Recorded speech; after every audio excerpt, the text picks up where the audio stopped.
का कहर बड़ी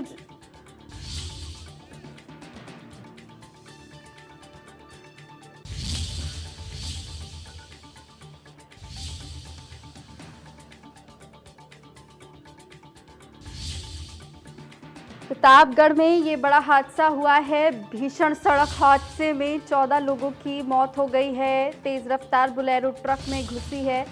और साथ ही आपको बताएं, मुख्यमंत्री योगी आदित्यनाथ ने भी दुख जताया है। बड़ी और अहम जानकारी है। मानकपुर थाने के देशराज इनारा की ये पूरी घटना जो बताई जा रही है, बड़ी और अहम जानकारी से आपको रूबरू करा रहे हैं। देखिए, ये बड़ी खबर है। दरअसल प्रतापगढ़ में भीषण सड़क हादसा हुआ है। ब्रेकिंग न्यूज हम आपको दे रहे हैं। भीषण सड़क हादसे में 14 बारातियों की जान चली गई है। ये सुबह सुबह दुखद खबर जो मिल रही है। तेज रफ्तार बोलेरो ट्रक में घुस गई है। तो वहीं आपको बताएं कि मुख्यमंत्री योगी आदित्यनाथ ने भी इस बड़े हादसे पर दुख जताया है। ये भीषण सड़क हादसा हुआ है। मानिकपुर की ये पूरी घटना बताई जा रही है। खून से लथपथ शव मिले हैं, जो दिखाना भी मुश्किल है। और दिल दहला देने वाली ये तस्वीरें जो हम आपको दिखा रहे हैं, ये तेज रफ्तार का कहर जो एक बार प्रतापगढ़ में देखने को मिला है। 14 लोगों की मौत होने की पुष्टि जो है वो एसपी ने की है। देखिए, मानिकपुर थाने के देशराज विनारा की ये पूरी घटना बताई जा रही है। प्रतापगढ़ में जहां भीषण सड़क हादसा हुआ और 14 लोगों की मौत हो गई। तमाम जानकारी के साथ अजीत प्रताप हमारे साथ जुड़ गए हैं, उनका रुख करेंगे। अजीत, 14 बारातियों की मौत बताया जा रहा है, कैसे हुआ ये हादसा? सड़क जो देखने को मिला है, ये तेज रफ्तार का कहर है या फिर कोई और लापरवाही भी अभी तक सामने आई? जी बिल्कुल, जिस तरीके से देर रात बारात से लौट रहे थे और खड़ी पंचर ट्रक में जो है पीछे से बोलेरो सवार गाड़ी जो है पूरी तरीके से अंदर घुस गई, जिसमें 14 लोगों की मौके पे मौत हो गई। 8 पुरुष थे, 6 बच्चे थे और बोलेरो को पूरी तरीके से काट के निकाला गया, जो उसमें 100 थे। जी, परिजनों का कोई बयान अभी तक सामने आ पाया है? परिजनों को सूचना दे दी गई है? जी बिल्कुल, पुलिस सूचना दे दी है। 5 लोगों को, शवों को तो आसानी से निकाला, बाकी 9 शवों को बोलेरो को काट के निकाला गया। और जिसमें छोटे बच्चे भी थे, 8 9 साल 10 साल के बच्चे भी थे। और पुलिस पूरी रात तस्वीर में लगी रही। ठीक है अजीत, आप बने रहिए हमारे साथ, अगली खबर पे भी आपका रुख करेंगे। ये बड़ी जानकारी जो मिल रही है।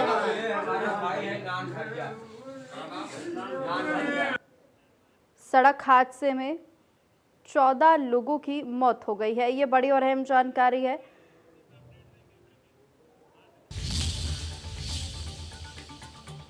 बड़ी और अहम जानकारी से आपको रूबरू कराएं। प्रतापगढ़ सड़क हादसे पर मुख्यमंत्री योगी आदित्यनाथ ने भी दुख जताया है। अधिकारियों को घटनास्थल पर पहुंचने के निर्देश दे दिए हैं। ये बड़ी जानकारी है। तेज रफ्तार का कहर जो प्रतापगढ़ में देखने को मिला है, उसमें मुख्यमंत्री योगी आदित्यनाथ सख्त दिखाई देते हुए और अलर्ट मोड पर दिखाई देते हुए सड़क हादसे में आपको बताएं कि 14 बारातियों की मौत हो गई थी। और अब आला अधिकारी को ये कहा गया है कि आप मौके पर पहुंचे और पूरे हालातों का जायजा लें। फिलहाल यहाँ पर 14 लोगों की मौत हो गई है, जो बड़ी जानकारी मिल रही है। और इसी हादसे पर मुख्यमंत्री योगी आदित्यनाथ सख्ती से और अलर्ट मोड पर अपने अधिकारियों को निर्देश देते हुए तमाम जानकारी के साथ अजीत लगातार हमारे साथ बने हुए हैं, उनका रुख करेंगे। अजीत, मुख्यमंत्री योगी आदित्यनाथ ने निर्देश दिए हैं अपने आला अधिकारियों को मौके पर पहुंचे और जायजा ले। अभी तक कौन कौन से अधिकारी मौके पर पहुंच चुके हैं, क्या कुछ अपडेट्स? बिल्कुल, देर रात एसपी प्रतापगढ़ पहुंचे, शवों को निकलवाया और बोलेरो को काफी क्षतिग्रस्त हो गई थी, ट्रक के अंदर घुस गई थी। पूरी तरीके से कटवा के निकलवाया गया। शवों को पंचनामा के लिए भेजा गया, अंतिम प्रस्ताव के लिए भेजा गया। जी ठीक है, बहुत बहुत शुक्रिया तमाम जानकारी के लिए। ये बड़ी और अहम जानकारी से आपको हम रूबरू करा रहे थे। तेज रफ्तार का कहर यहाँ पर देखने को मिला है। प्रतापगढ़ में ये जो भीषण हादसा हुआ है, जो जानकारी अभी तक मिल रही है और जो जानकारी हमारे संवाददाता ने दी, उसके मुताबिक काफी बड़ा और भीषण हादसा हुआ है। ये 14 बारातियों की मौत हो गई है और बोलेरो को काटकर शव को बाहर निकाला गया।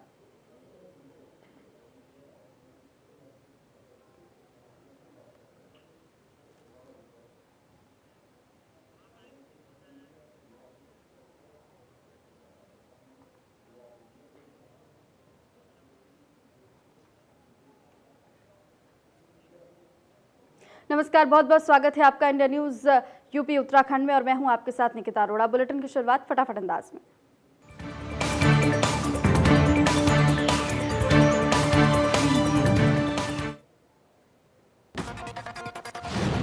मुख्यमंत्री योगी आदित्यनाथ ने भोजपुरी में छठ की मंगल कामनाएं दी। सीएम ने कहा, आने वाले समय में छठी मैया की कृपा आप सब पर बनी रहे और साथ ही सीएम ने कोरोना काल में सावधानी बरतने की भी सलाह दी।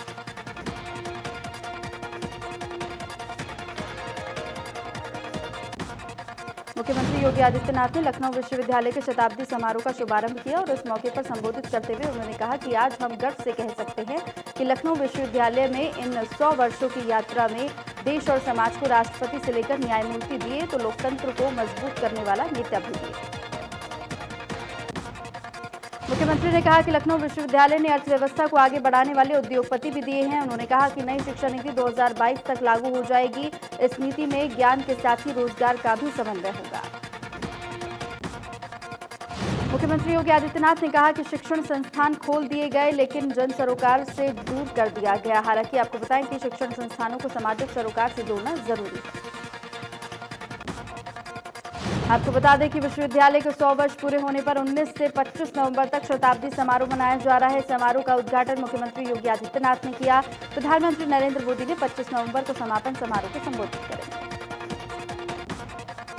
जम्मू कश्मीर के गुपकार गुट पर भारतीय जनता पार्टी हमलावर है। उत्तर प्रदेश के मुख्यमंत्री योगी आदित्यनाथ ने कहा कि जम्मू कश्मीर के मुद्दे को लेकर कांग्रेस पार्टी का जो दोहरा रवैया है वो राष्ट्रीय एकता के साथ खिलवाड़ है। उन्होंने कहा कि हम जानते हैं कि कांग्रेस ने हमेशा राष्ट्रीय अस्मिता के साथ खिलवाड़ किया है। सीएम योगी आदित्यनाथ ने कहा कि कांग्रेस ने उनका साथ दिया है जिन्होंने अलगाव को बढ़ावा देते हैं और साथ ही उन्होंने कहा कि जम्मू कश्मीर के मुद्दे पर यह चेहरा सामने आया है। जम्मू कश्मीर की धारा 370 छल से लागू करके कांग्रेस ने न सिर्फ अलगाववाद को बल दिया है और साथ ही आतंक को भी बढ़ावा दिया है। मुख्यमंत्री योगी आदित्यनाथ ने कहा कि मोदी जी ने धारा 370 और 35A हटाकर एक श्रेष्ठ भारत का निर्माण किया। धारा 370 को हटाने के बाद वहां की कई पार्टियों ने मिलकर गुपकार समझौता किया जिसमें कांग्रेस भी शामिल है। पी चिदंबरम, गुलाम नबी आजाद इसका सपोर्ट करते हैं।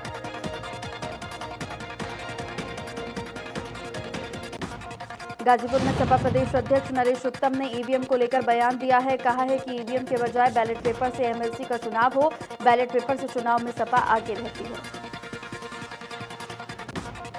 उन्होंने कहा कि बैलेट पेपर से चुनाव होने पर बीजेपी जो चाहती है अधिकारी वही बोलते हैं। बीजेपी जोड़ने नहीं बल्कि तोड़ने वाली पार्टी है।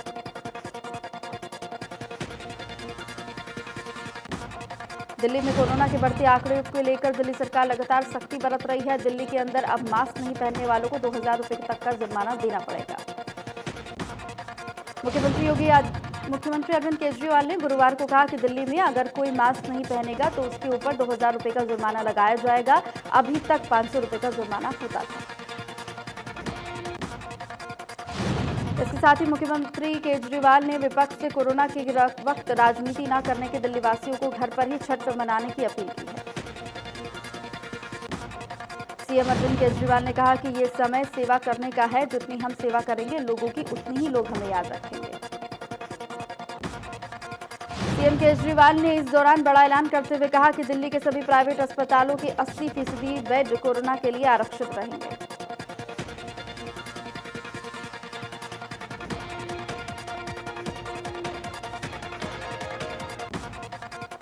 कोरोना वैक्सीन को लेकर स्वास्थ्य मंत्री डॉक्टर हर्षवर्धन ने बड़ा बयान दिया है। उन्होंने कहा कि कोरोना वैक्सीन विकसित करने से हमारे वैज्ञानिक दूसरे रिसर्च से काफी आगे हैं। हम उस स्थिति में हैं जो देशवासियों को ये भरोसा दे सकते हैं कि 2 महीने में कोरोना वैक्सीन आ सकती है। बसपा सुप्रीमो और यूपी की पूर्व मुख्यमंत्री मायावती के पिता प्रभुदयाल का गुरुवार को निधन हो गया। प्रभुदयाल 95 वर्ष के थे। उनका अंतिम संस्कार दिल्ली में होगा।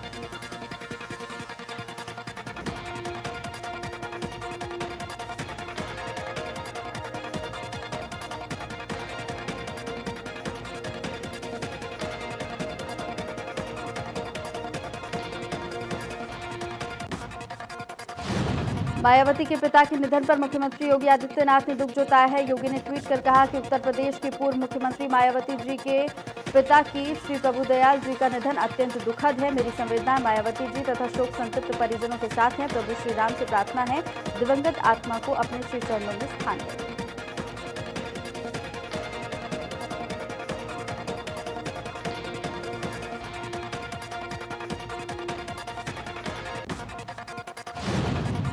तो वहीं सपा अध्यक्ष अखिलेश यादव ने भी मायावती के पिता के निधन पर दुख जताया है। अखिलेश ने ट्वीट कर कहा, मायावती जी के पिताजी के देहवासन पर भावभीनी श्रद्धांजलि। कांग्रेस महासचिव प्रियंका गांधी ने मायावती जी के पिताजी श्री प्रभुदयाल जी के निधन पर दुख समाचार मिला और ईश्वर उन्हें श्री चरणों में स्थान दे और शोकाकुल परिवार को दुख सहने की शक्ति दे।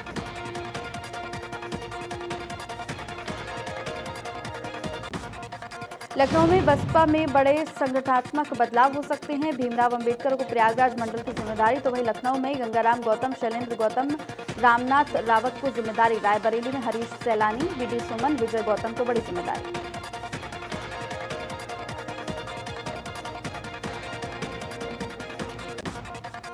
हरदोई में रणधीर बहादुर, मेवालाल वर्मा, राकेश कुमार गौतम को मिली जिम्मेदारी, तो वहीं लखीमपुर खीरी में उमाशंकर गौतम और अमरीश गौतम को जिम्मेदारी। कई मंडलों और जिला मंडलों के कार्यक्षेत्र में किया गया बदलाव। नोएडा में रैंडम कोरोना टेस्ट अभियान लगातार जारी। नोएडा के मेट्रो स्टेशन पर चला अभियान। स्वास्थ्य विभाग की 4 टीमें मेट्रो स्टेशन के बाहर तैनात, तो वहीं जांच शिविर केंद्र में हुआ टेस्ट। नोएडा में 2 जगह लगाया गया रैंडम टेस्ट कैंप, तो वहीं बोटानिकल गार्डन और अशोकनगर के पास लगा कैंप। दिल्ली से सटे नोएडा के इलाकों में की जाएगी सैंपलिंग।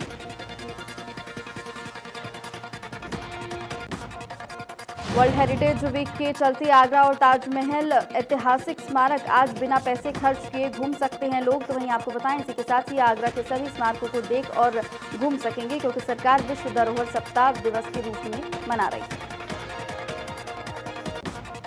जिसके पहले दिन गुरुवार को ताजमहल, आगरा किला सहित सभी ऐतिहासिक स्मारक एक दिन के लिए टिकट फ्री किए गए हैं। हालांकि आपको स्मारकों में प्रवेश करने वाली पर्यटक की सीमित संख्या को भी ध्यान में रखना होगा, इसलिए पहले आओ पहले पाओ के आधार पर ताजमहल को पहले ही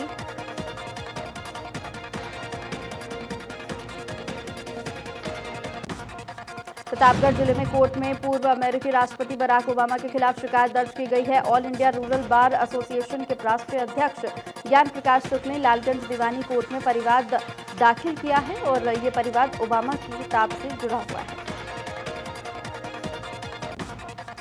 परिवाद में ये कहा गया है कि पूर्व राष्ट्रपति बराक ओबामा ने राहुल गांधी और मनमोहन सिंह के खिलाफ अवांछित बयान देकर भारतीय निर्वाचन प्रणाली की अवहेलना की है और निर्वाचन आयोग जैसे नियामक संस्था के साथ संविधान की भी व्यवस्था पर सवाल उठाए हैं।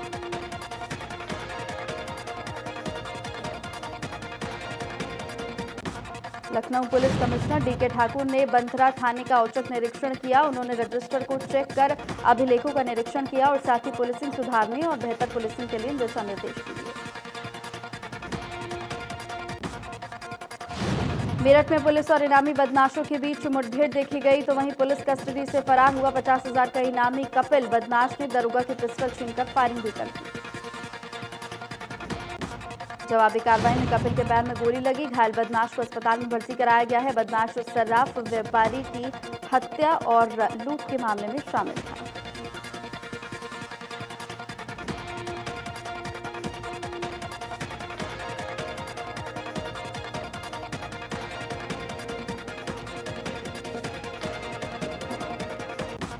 गाजियाबाद में एक दुधमुही मासूम अपनी मां से बिछड़ गई। 1 महीने बाद मासूम बच्ची अपनी मां से वापस मिली है। बच्ची को उसकी मां से जुदा करने वाला कोई गैर नहीं बल्कि उसका ही पिता है।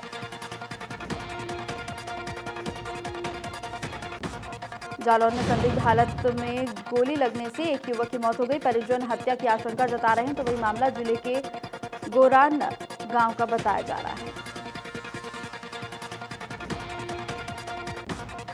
ग्रेटर नोएडा वेस्ट गौर सिटी 2 के पास लगी आग। गद्दों की दुकान के बाहर आग लगी है, तो वहीं आपको बताएं फायर ब्रिगेड ने आग पर काबू पाया और बिस्रा कोतवाली क्षेत्र की पूरी घटना बताई जा रही है। बहराइच में रेडियो टेक्नीशियन की गिरफ्तारी पर सवाल। जिला अस्पताल में तैनात 2 कर्मचारियों के इस पर सवाल, तो वहीं मुकदमे के बाद एक तरफा कार्रवाई पर पुलिस पर लगे आरोप। बलरामपुर में पुलिस का इकबाल खत्म होता नजर आ रहा है। यहां एक वीडियो वायरल हो रहा है जिसमें कुछ लोग मारपीट और बोलेरो को तोड़ते हुए नजर आ रहे हैं। घटना 13 नवंबर की बताई जा रही है। घटना में लिप्त लड़कों को जब पता चला कि उनकी करतूत सीसीटीवी कैमरे में कैद हो चुकी है तो सभी के परिजनों ने पीड़ित से मिलकर मामले में सुलह करने की कोशिश की। वीडियो के वायरल होने के बाद जिले के एसपी देवरंजन वर्मा ने घटना को संज्ञान में लेते हुए पुलिस की तरफ से अराजक तत्वों पर मुकदमा दर्ज कर और कार्रवाई शुरू कर दी। हरियाणा और यूपी के किसानों में सीमा को लेकर विवाद हो गया है। सोनीपत के गांव जाजल में खेतों की जुताई कर रहे किसानों पर हमला किया गया तो वहीं यूपी से आए लोगों ने हमला किया। जाजल के किसानों पर 10 से 12 किसान गंभीर रूप से घायल भी हो गए। हमले में 4 पुलिसकर्मी भी घायल हुए हैं। घायल किसानों को सिविल अस्पताल सोनीपत में लाया गया है। काफी लंबे समय से चल रहा था सीमा विवाद। शामली में किसान यूनियन टिकैत का धरना प्रदर्शन कैराना एसएचओ को हटाए जाने की मांग की गई और साथ ही आपको बताया कि महिला एंटी रोमियो प्रभारी ने एसएचओ पर लगाए थे आरोप। शामली के झुंझाना में लाइव साइकिल चोरी, बेटी की शादी में देने के लिए खरीदी थी साइकिल, आरोपी चोर सीसीटीवी में कैद।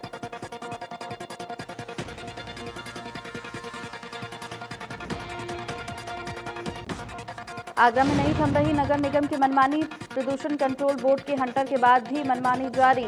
आगरा फोर्ट पर कूड़े के ढेर में लगाई आग।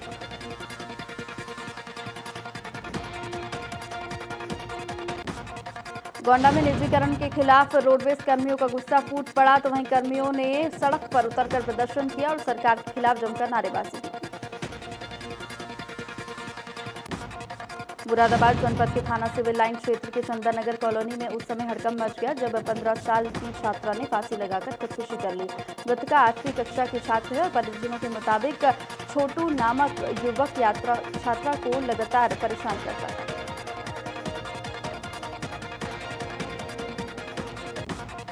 कानपुर में एक नशेबाज पति ने पीट कर अपनी पत्नी और बच्चों को घर से बाहर निकाल दिया। पत्नी का आरोप है कि पति अक्सर नशे में बच्चों और उसके साथ मारपीट करता है और जान से मारने की धमकी देता है। महिला ने मामले की शिकायत पुलिस में की।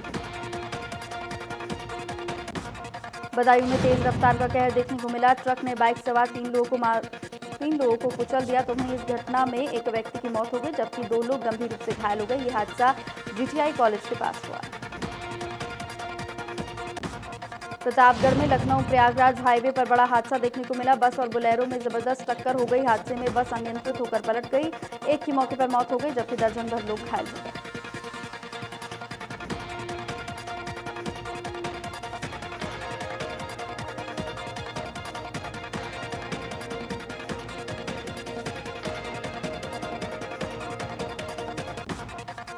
कानपुर विकास प्राधिकरण की 131वीं बोर्ड बैठक मंडल आयुक्त की अध्यक्षता में शुरू हुई। बोर्ड बैठक विकास का 11 प्रस्ताव पर चर्चा की गई और इसके साथ ही जलापूर्ति, बिजली, सीवरेज, ड्रेनेज सिस्टम पर मंथन भी किया गया। मेरठ में फिर बेकाबू होते हुए कोरोना के हालातों को काबू में करने के लिए स्वास्थ्य विभाग के साथ अब पुलिस भी मुस्तैद हो चुकी है।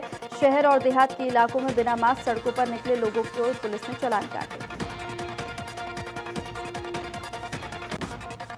मेरठ में कोरोना से बिगड़ते जा रहे हैं हालातों को लेकर सीएम योगी भी सख्त नजर आ रहे हैं। कल प्रमुख सचिव स्वास्थ्य आलोक कुमार से भी 2 दिन के दौरे पर मेरठ आ रहे हैं और साथ ही आपको बताएं मेरठ के लोग गंभीर नजर आ रहे हैं शासन को लेकर। छठ पूजा को लेकर संगम स्थित तट पर विशेष तौर पर साफ सफाई और लाइट की व्यवस्थाएं की गई हैं। बाजार में रौनक देखने को मिल रही है। लोग सामानों की खरीदारी में लगे हुए हैं।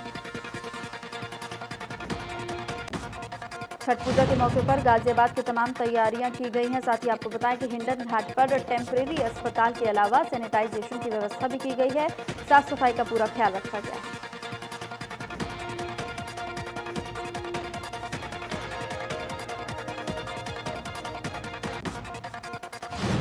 गाजीपुर में डाला छठ पर्व के मद्देनजर शांति और सुरक्षा के बीच संपन्न कराने के लिए जिला प्रशासन ने कमर कस ली है। दरअसल नगरपालिका परिषद क्षेत्र के 34 गंगा घाटों पर लाखों श्रद्धालु छठ पर्व मनाते हैं, लेकिन इस बार गंगा के 34 घाटों में से 10 घाटों की गंगा तकरीबन 500 से 600 मीटर की दूरी बना ली।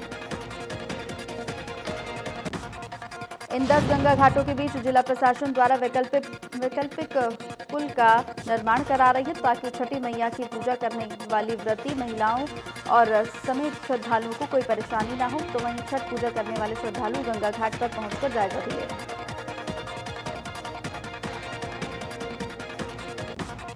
गाजीपुर में डीएम-एसपी ने किया गंगा घाटों का निरीक्षण, तो वहीं डीएम-एसपी ने बच्चों और बुजुर्गों को घाट पर न आने की अपील की है और साथ ही छठ पूजा घर पर ही मनाने की अपील की है। मुरादाबाद में बेखौफ बदमाशों का आतंक देखने को मिला। मझौना थाना क्षेत्र के मलकंदा में एक परिवार को बंधक बनाकर डकैती करने का मामला सामने आया। लुटेरों ने घर में घुसकर जमकर लूटपाट की और इस दौरान लाखों की नकदी सहित ज्वेलरी भी लूट ले गए। घटना के बाद बदमाश पति पत्नी को घायल कर फरार हो गए। फिलहाल दोनों का अस्पताल में इलाज चल रहा है। 2 दिन पहले दिल्ली में पकड़े गए 2 आतंकियों के लिंक देवबंद से जुड़ने के कारण देवबंद का धार्मिक संस्थान एक बार फिर से सुर्खियों में आ गया है। मुजफ्फरनगर पहुंची फायर ब्रांड हिंदुवादी नेत्री साध्वी प्राची ने दारुल उलूम को लेकर एक बार फिर से विवादित बयान दिया। साध्वी प्राची ने दारुल उलूम देवबंद को न सिर्फ आतंकियों की शरण स्थली बताया है बल्कि उसे वहां की जनस्थली भी बताया है। साध्वी प्राची ने कहा कि जितने भी आतंकवादी हिंदुस्तान में ही नहीं बल्कि बाहर भी मिलते हैं, उनका कनेक्शन कहीं न कहीं देवबंद मदरसे से होता ही है। अमरोहा में रामलीला ग्राउंड में आपस में भिड़े शराबी आधा दर्जन से ज्यादा युवकों में जमकर चले लात घूंसे। गाना बजाने को लेकर 2 गांव में युवकों में हुआ था विवाद। हसनपुर थाना क्षेत्र के सोहरका गांव से पूरा मामला।